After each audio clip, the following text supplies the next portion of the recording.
என் இயேசு எனக்காய் யாவையும் செய்து முடித்தாரே.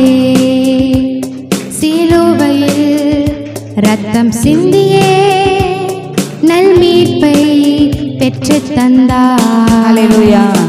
என் இயேசு எனக்காய் யாவையும் செய்து முடித்தாரே. சிலுவையில் ரத்தம் சிந்தியே நல்மீட்பை பெற்று தந்தார். மீட்கப்பட்டேன் இயேசு ரத்தத்தினால், சுகமடைந்தேன் அவர் தழும்புகளால். போக்கினாரே என் பாவக்கரை, நீக்கினாரே என் சாபங்களை. ஹல்லேலூயா, முற்றிலும் ஜெய் பெற்றேன். ஹல்லேலூயா, ஜெயத்தின் மேல் ஜெய் பெற்றேன். ஹல்லேலூயா, முற்றிலும் ஜெய் பெற்றேன். ஹல்லேலூயா, ஜெயத்தின் மேல் ஜெய் பெற்றேன். அப்படின்ற ஒரு மிஷினரியை பற்றி நம்ம பார்க்க போகிறோம். இவரை எப்படி சொல்கிறாங்க அப்படின்னா, ஃபாதர் ஆஃப் மாடர்ன் மிஷன்ஸ், அதாவது மிஷினரிகளின் தந்தை இவர் தான். இவரோட வாழ்நாள் காலம் 1761லேருந்து 1834 வரைக்கும். ஸோ இவர் எங்கே பிறந்தார், யாருக்கு பிறந்தார் அப்படின்னா, இவர் எட்மண்ட் கேரி அப்புறம் எலிசபெத் கேரி அப்படின்ற தம்பதியினருக்கு இங்கிலாண்டில் ஆகஸ்ட் மாதம் 17ஆம் தேதி 1761 பிறக்கிறாரு. இவர் சின்ன வயசாக இருக்கும்போது இவருக்கு என்னன்னா புக்ஸ் படிக்கிறதுனா ரொம்ப பிடிக்குமா. அதனால் இவர் நிறையா புக்ஸ் படிச்சுக்கிட்டே இருப்பாராம். அப்போ புக்ஸ் படிச்சுட்டே இருக்காருன்னா, இப்போது நம்ம செல்ஃபோன் பார்த்துட்டே இருக்கும்போது யாராச்சும் கூப்பிட்டா காதலே விழாதுல்ல, டிவி பார்த்துட்டு இருக்கும்போது காதலே விழாதுல எது சொன்னாலும். அந்தமாரி ஒரு புக்கு படிச்சுட்டே இருந்தால் யாராச்சும் கூப்பிட்டாங்கன்னா எதுவுமே காதலே விழாது, அந்தளவுக்கு ஒரு மூழ்கி படிப்பாராம் புக்ஸை. ஸோ இவர் சின்ன வயசுலேயே 2 மொழிகளை கற்றுட்டார். என்னென்னா க்ரீக் அப்புறம் லத்தீன் மொழி, 2 மொழி அவர் கற்றுக்கிட்டாரு சின்ன வயசுலனா ஒரு 10 வயசுக்குள்ளேயே. ரொம்ப இன்ட்ரெஸ்ட் இவருக்கு. இவர் சின்ன வயசுல என்ன பண்ணுவாராம், சின்ன சின்ன பூச்சிலாம் இருக்குல்ல, சின்ன சின்ன தாவரங்கள், சின்ன சின்ன அழகாக இருக்கிற பூச்சிலாம் கலெக்ட் பண்ணி அதை பார்த்து ரசிக்கிறது, இயற்கை மேலே அதிகமாக இவருக்கு ஆர்வம் அதிகமாக இருக்குமா. ஸோ குடும்பம் ஒரு ஏழ்மையான குடும்பம். ஏன்னா அவங்க அப்பா ஒரு வீவர், அவர் ஒரு தைக்கிறவர், ஓகேவா, நெசவு தொழில் செய்கிறவர். அதனால் அவங்களால இவரை படிக்க வைக்க முடியலன்றதால 12 வயசுல இவர் என்ன பண்ணுறாரு அப்படின்னா, ஒரு ஷூ செய்கிறவங்களுக்கு கீழே வேலை பார்க்குறாரு, ஒரு எடுபடி வேலை மாதிரி. ஸோ அங்கேயும் போய் என்ன பண்ணுவாராம், இப்போது அங்கே கிழிஞ்ச ஷூலாம் தச்சு கொடுக்குற மாரி இவருக்கு வந்ததுன்னா பக்கத்துலேயே புக்கை திறந்து வச்சுட்டு அவர் படிச்சுக்கிட்டே செய்வாராம். இதுமாரி அவர் அந்த படிப்பில் இயற்கை மேலே அதிகமாக ஆர்வம் காட்டினார். இவர் என்ன தான் கிறிஸ்தவ குடும்பத்தில் பிறந்தாலும் இவர் அவ்வளோ இன்வால்மெண்ட்டாக இருக்க மாட்டார். இதுக்கே அவர் சர்ச் கொயரில் சிங்கராக இருந்திருக்காரு. ஆனால் அவர் முழுமையாக ரட்சிக்கப்படலைன்னு சொல்லலாம், அவரோட ரட்சிப்பினும் நிறைவாகலை அப்படின்னு சொல்லலாம். ஸோ இவர் 12 வயசாக இருக்கும்போது ஒரு ஷூ மேக்கர் கீழே வேலை செய்கிறார்ல, அங்கே இவருக்கு ஒரு ஃப்ரெண்டு இருக்கார், ஃப்ரெண்டு கிடைக்கிறாரு. அவர் பேர் ஜான். அவர் மூலமாக தான் ஏசப்பா இவர் முழுமையாக ரட்சகராக ஏற்றுக்கொள்கிறாரு. ஃப்ரெண்டு மூலமாக தான் இவருக்கு அதாவது இவர் ஆல்ரெடி ஒரு கிறிஸ்டியன் தான், ஆனாலும் ஃபுல்லாக அவர் கிரைஸ்ட் எப்போ ஏற்றுக்கிட்டார் அப்படின்னா அவரோட ஃப்ரெண்டு ஜான் மூலமாக, ஓகேவா. அவரோட படிப்பு தொடர முடியல. இப்படி அவர் வேலை செஞ்சு அது மூலமாக வர காசை புக்ஸ் வாங்கி இவர் தனியாகவே படிச்சுக்கிறாரு, ஓகேவா. ஸோ இவர் இப்படியே வளர்ந்துட்டு வர்றாரு. என்ன ஆகுதுன்னா, இங்கிலாண்டில் அவங்களோட மிஷனரிகளுக்காக ஒரு அழைப்பு விடுக்கிறாங்க. இந்தமாரி இந்தியாவில் நடக்கிற பிரச்சனைகள், அவங்களுக்கு என்னென்ன தேவைப்படுது அப்படின்லாம் சொல்லி மிஷினரி ஊழியத்துக்காக எல்லாரையும் அழைக்கிறாங்க. அப்போ இவருக்கு அவங்க சொல்கிற அதெல்லாம் கேட்கும்போது ரொம்ப டீப்பாக டச் ஆன உடனே இவர் நான் ஊழியத்துக்கு வரேன் அப்படின்ற மாதிரி இவர் ஒத்துக்கிறாரு. நிறைய பேர் ஒத்துக்கிறாங்க, அதில் இவரும் ஒருத்தவர். என்ன ஆகுது அப்படின்னா, ஸோ அப்படி காலம் கடந்து போயிட்டே இருக்குது. இவர் என்ன செய்கிற மிஷினரிக்கு போகிறதுக்காக ரெடி ஆகிட்டுருக்காரு. ஸோ இவருக்கு மிஷினரியாக நம்ம இந்தியாவுக்கு வரத்துக்கு முன்னாடியே இவருக்கு திருமணம் ஆகிடுது. எப்போ அப்படின்னா 1781 ஜூன் 10 அப்போ தோரத்தி அப்படின்றவங்களோட இவருக்கு திருமணம் ஆகுது, ஓகேவா. ஸோ இவங்க திருமணமான பிறகு இவர் என்ன பண்ணுறாருன்னா, நம்ம மிஷினரி ஊழியத்துக்கு போகலாம் அப்படின்ற மாதிரி அவங்களோட மனைவி கிட்ட சொல்லும்போது அவங்க மனைவிக்கு அதில் இன்ட்ரெஸ்டே இல்லையா. போய் நம்ம அந்த சூழ்நிலை நம்மளுக்கு சரி வராதே, இங்கே இருக்கிறத விட அங்கே இருக்கிறது ரொம்ப மோசமாக இருக்குமே, அதெல்லாம் எப்படி அப்படி அப்படின்னு சொன்னாலும் அவங்க என்ன பண்ணுறாங்கன்னா, அவங்க கணவருக்காக ஒரு அரைகுறை மனசாக தான் அவங்க வந்து ஏற்றுக்கிறாங்க. சரி நம்ம போகலாம் அப்படின்ற மாதிரி. ஸோ அவங்க பிளான் பண்ணது எப்போ அப்படின்னா 1700 ஒரு 1790 பிளான் பண்ணிடுறாங்க போகலாம் அப்படின்னா. அவங்க வந்து நம்ம இந்தியாவுக்கு மிஷினரியாக வர்றது எப்படின்னா 1792 தான் அவங்க வராங்க. இல்லை செராம்பூர் கொல்கட்டாவில் இருக்கிற செராம்பூருக்கு வந்து இவர் லேண்ட் ஆகுறாரு. ஓகேவா? ஸோ இவர் வந்து அங்கே என்ன பண்ணுறாரு அப்படின்னா ப்ரீச் பண்ணுறாரு, படிப்பறிவு சொல்லி கொடுக்குறாரு, அப்புறம் ஹீல் பண்ணுறாரு. ப்ரீச்சிங்னாலே அங்கே வந்து ஹீலிங் கண்டிப்பாக இருக்கும்ல. ஸோ இந்தமாரி அவர் வந்து அங்கே இருக்கிற மக்களுக்கு அடிப்படை உதவிகள், அடிப்படையான கல்வி முறை அதெல்லாம் வந்து சொல்லிக் கொடுக்குறாரு. இவர் வந்து அங்கே செராம்பூர் அப்படின்னு அந்த ஊரில் வந்து என்ன பண்ணுறாருன்னா ஒரு பேப்டிஸ்ட் மிஷினரி சொசைட்டியை வந்து உருவாக்குறாரு. ஸோ அதோட தலைவர் யார் அப்படின்னா நம்ம வில்லியம் கேரி தான்.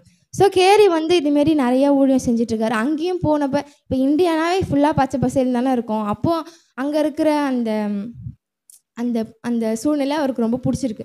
ஆனால் வந்து இங்கே வந்து வெப்பம் அதிகமாக இருக்கும். ஆமாவா? ரொம்ப சூடாக இருக்கும், வெயில் அதிகமாக இருக்கும்.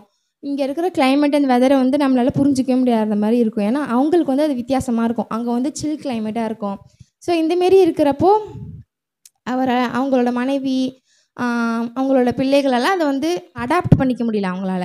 இவர் வந்து அந்த ஜேர்னிலேயே அவங்களுக்கு வந்து ரொம்ப வித்தியாசமாக இருந்தது. கடல் பயணம் தானே செஞ்சு வந்தாங்க. அப்போ வண்டியிலையோ ஃப்ளைட்லலாம் அப்படிலாம் இல்லை, கடல் பயணம் தான். அப்போது அங்கேயே வந்து அவங்களுக்கு உடம்பு சரியில்லாமல் போய் ரொம்ப நொந்து நூலாகி தான் வராங்களே. அதெல்லாம் இவருக்கு வந்து அது ரொம்ப பெருசாக தெரியல. ஆனால் அவங்க மனைவிக்கு வந்து அவங்க ஆல்ரெடி வந்து அரைகுறை மனசாக தான் வராங்க. ஸோ அதனால் அவங்களுக்கு வந்து ஒரு பெரிய விஷயமா தெரியுது. இது வந்து ரொம்ப பெருசாக யோசிக்கிறாங்க. இவங்க வந்து கொஞ்ச நாளில் வந்து ஒருத்தவங்களாக இறந்துக்கிட்டே இருக்காங்க. இதுமாரி ஒருத்தவங்களாக இறந்துக்கிட்டே இருக்கிறப்போ இவருக்கு வந்து அவர் வந்து அந்த டெத்தை வந்து கண்ணாலே பார்க்குறாரு. ஓகேவா? ஸோ இது அவரோட மனசை புரிஞ்சிக்கிற மாதிரி ஒரு விஷயம் நான் சொல்லணும் அப்படின்னா என்ன ஆகுதுன்னா, இவருக்கு பீட்டர் அப்படின்ற ஒரு 5 வயசு குழந்தை இருக்குது. ஓகேவா? 5 வயசு பீட்டர்ன்ற குழந்தை. அது வந்து அந்த குழந்தை வந்து இறந்து போயிடுது. இறந்து போயிடுவோடனே என்ன பண்ணுறாருன்னா இவர் செம மழை. அப்போ அந்த டைமில் செமையாக மழை பெஞ்சோடனே அந்த குழந்தைக்கு குழி வெட்டுறதுக்கு கூட யாருமே இல்லையா, அவரே போய் குழி வெட்டினாராம்.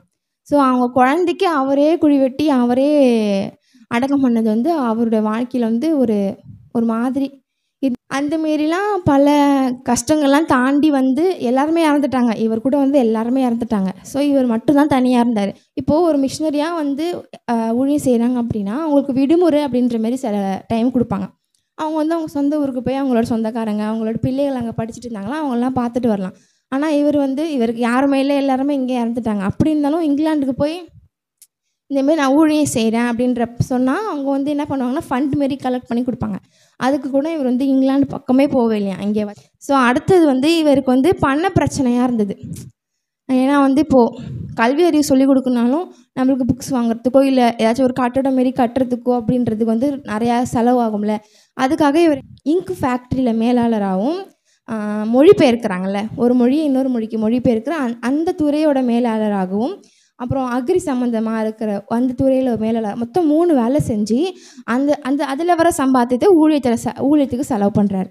அடுத்தது வந்து இவர் வந்து நம்ம இந்தியாவில் இருந்து அவரோட வாழ்நாளே ஃபுல்லாக முழுசாக வந்து அவர் வந்து மொழிபெயர்க்கிறதுல தான் வந்து செலவு பண்ணார். ஓகேவா?